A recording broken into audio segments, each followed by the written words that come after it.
Hello dear students, a very good morning to all of you. Dear students, आज हम standard 10 का subject Sanskrit chapter number 15 जयः पराजयो वा पढ़ने वाले हैं। जय या पराजय। As we all knows, man considers himself superior to other animals, right? But there are no wars in animal kingdom. Individual killing does take place among animals, but war, which can be called a mass murder, is unknown to other animals. You might have heard the phrases like chemical warfare or biological warfare. We do not know how many more will be added to the vocabulary of war. इंसान खुद को सबसे ऊपर मानता है कि human beings जो एक ऐसा क्रिएशन है गॉड का कि उसके जैसा क्रिएशन कहीं और है ही नहीं। बट यहाँ पर जैसे मैंने बताया कि जो युद्ध वाली बात है वो सिर्फ इंसान के बीच में ही होती है, कहीं और होती नहीं है। प्राचीन समय में जब युद्ध होते थे तो उसमें बहुत सारे लोगों की मृत्यु हो जाती थी, बहुत बड़ा मानव संहार होता था। उसकी वजह से बहुत सारी लेडीज़ और बच्चे निराधार हो जाते थे। उनका जो सहारा होता था, जो मेल पर्सन होते थे, उनकी युद्ध में डेथ हो जाती थी। लेकिन जो नेचुरल रिसोर्सेज है, जो कुदरती तत्व जो है, पृथ्वी, जल, वायु, आकाश, उन सबको कोई भी नुकसान नहीं होता था। वह एज इट इज़ शुद्ध ही रहते थे। लेकिन आज के मॉडर्न एज में रासायनिक यानी कि केमिकल शस्त्र अशस्त्र का ज़्यादा यूज़ होता है और उसकी वजह से ये सब जो तत्व है हमारे नेचर के, वो सब ज़्यादा प्रदूषित हो रहे हैं। और उन सब प्रदूषित जलवायु की वजह से बहुत सारे लोग बहुत सारे डिजीज़ से परेशान होते रहते हैं। कुछ जो सक्रिय मतलब खुद फिज़िकली उस युद्ध में अटेंटिव ना भी हो तो भी उनको इन सब चीज़ों से मतलब लड़ना ही पड़ता था। ऐसा नहीं है कि जो युद्ध में लड़ाई में युद्ध मैदान में गए उनको ही भुगतना पड़ता था। यहाँ पर तो आज के ज़माने में तो जो युद्ध में नहीं भी गया है, घर पे भी बैठा है, उसको भी ये सब चीज़ें फेस करनी पड़ती है। इतना ही नहीं, आगे आने वाली फ्यूचर की जो हमारी पीढ़ियाँ है उनको भी ये सब चीज़ों को फेस करनी पड़ेगी just because of this kind of war.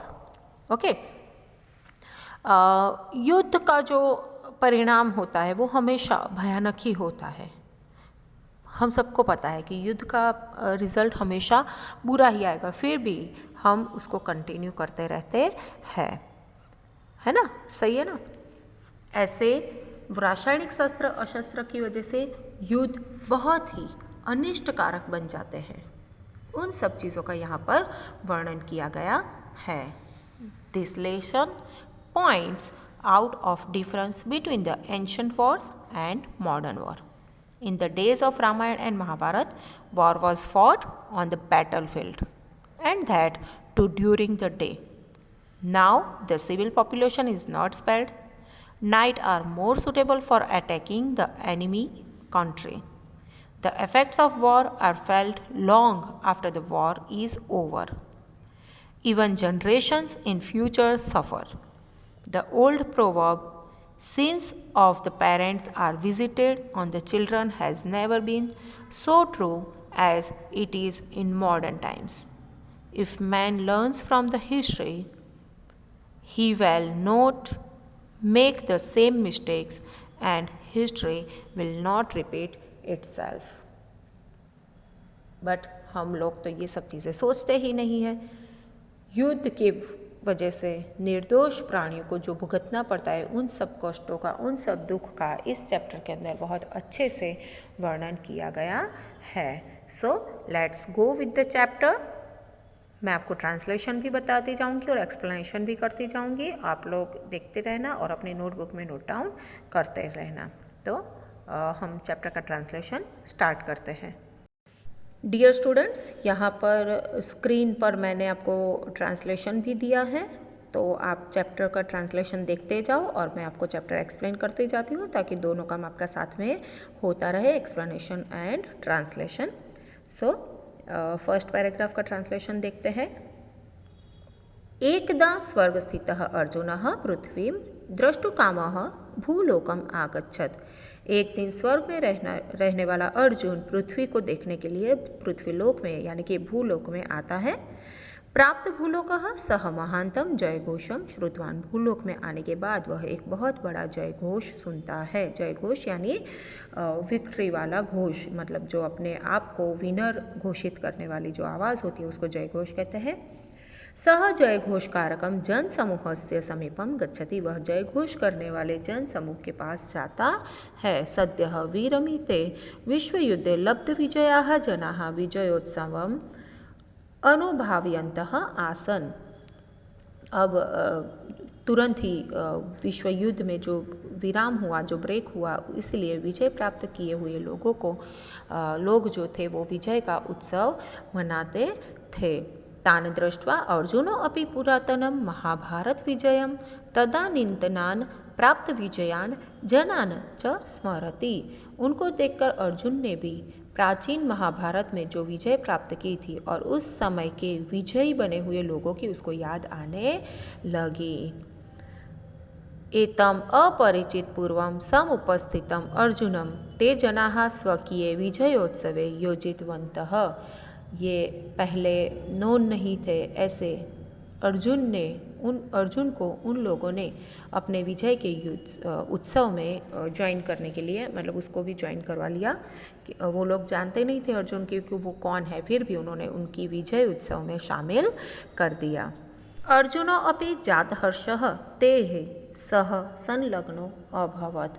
Arjun भी खुश हो गया था, इसलिए वो भी उनके साथ ज्वाइन हो गया। Next paragraph. कंचित कालानंतरम सह तृषाम अनुभूतवान। अब थोड़े समय के बाद उसको तृषा यानी कि प्यास लगती है। अभ्यागतेन तेन अश्व एको याचितः। इसीलिए उसने जो मेहमान आए थे उनमें से एक से अश्व यानी कि हॉर्स मांगा।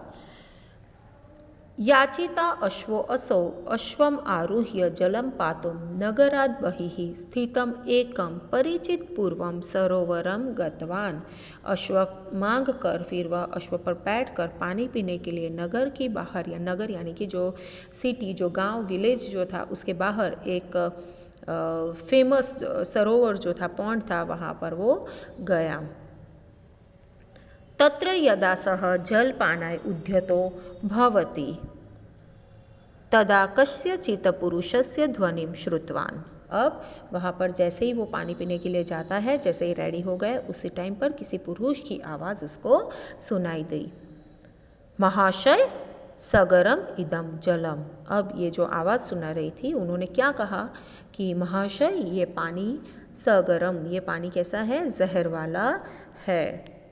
अधुना अपेयम अस्ति, अभी वह पीने के लायक नहीं है। अपेयम यानी कि पीने लायक नहीं है।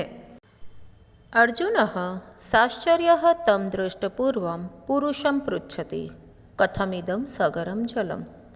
प्रकृतिनिर्मिताः सरोवराः तु सर्वदेव पेयजलाः एव भवन्तीति।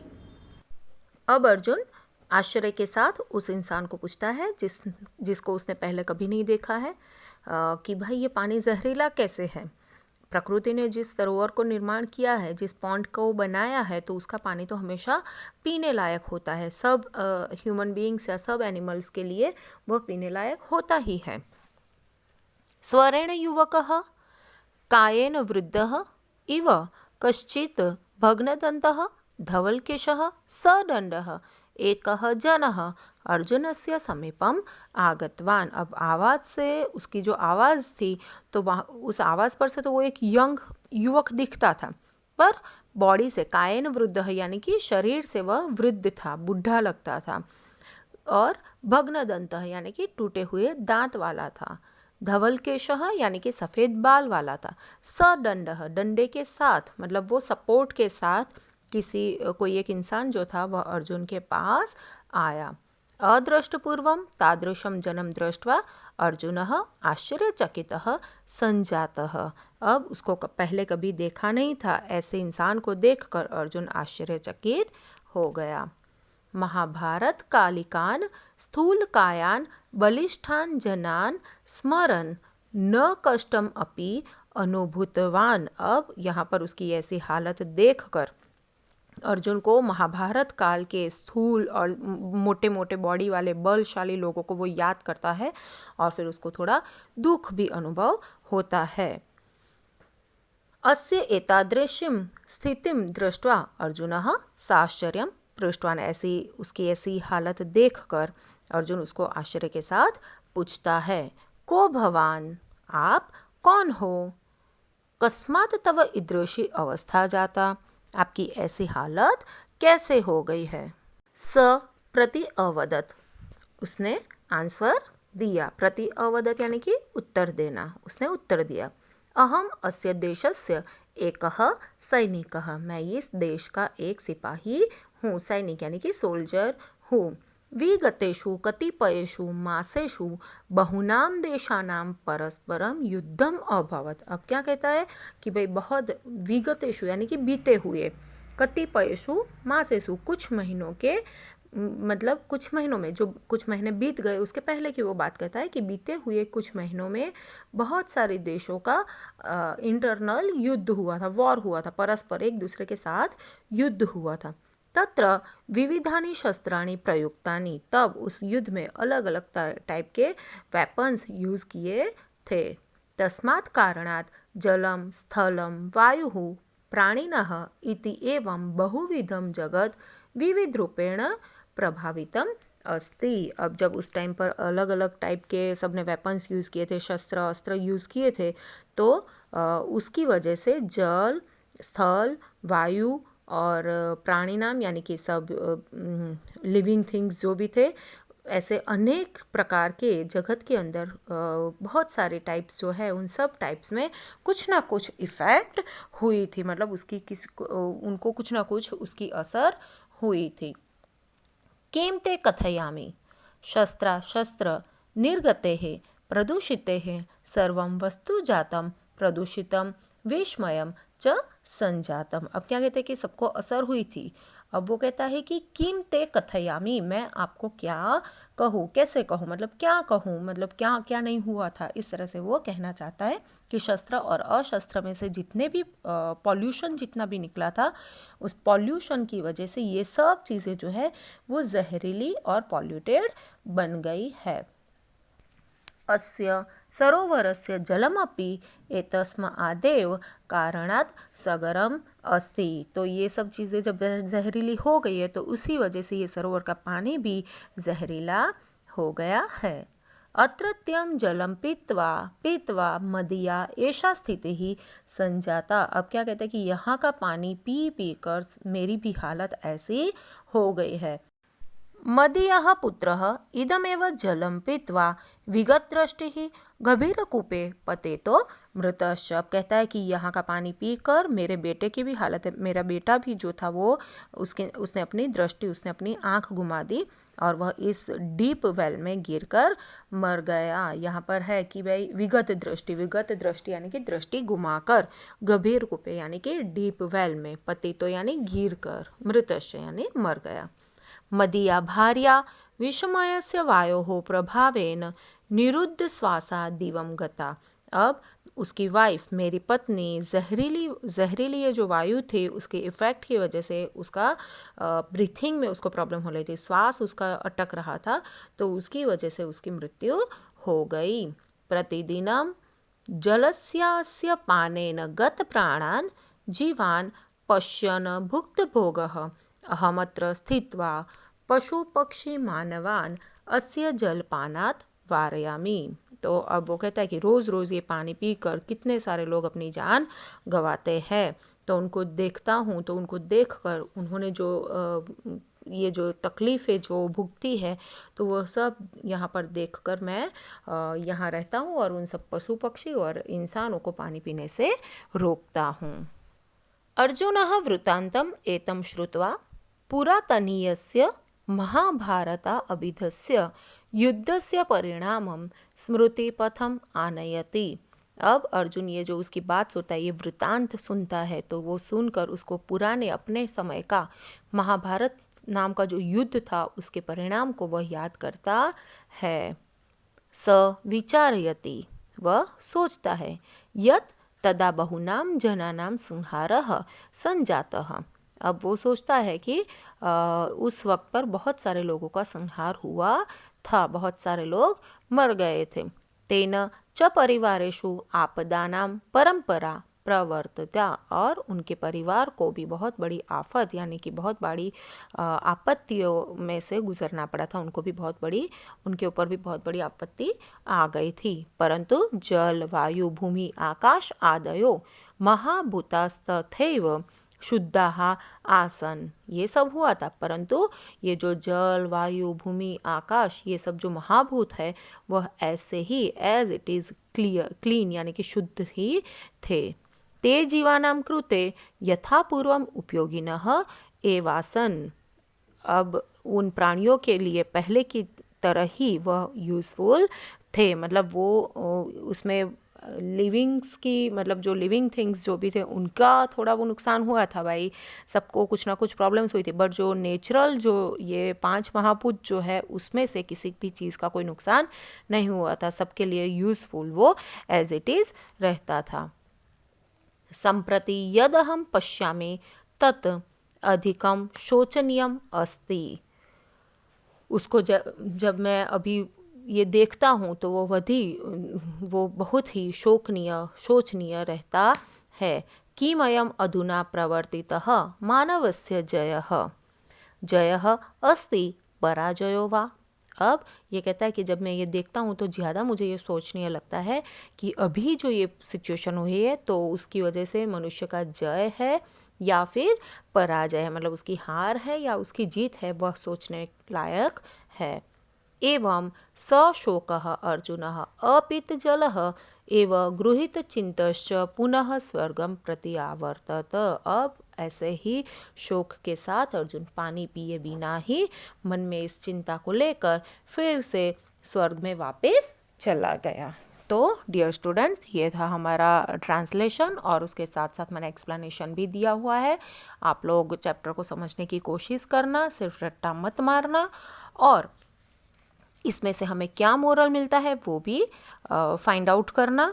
एंड यस, एज़ यूजुअल मैं आपको हर बार कहती रहती हूँ कि चैप्टर के बाद की ग्लोसरी और जो नोट्स होती है उसको कंपलसरी करना है आपको, उससे आपका ग्रामर भी इम्प्रूव होगा। And then you have to do the exercise. Okay dear students, so I hope आप लोग को बहुत अच्छे से ये चैप्टर समझ में आ गया होगा।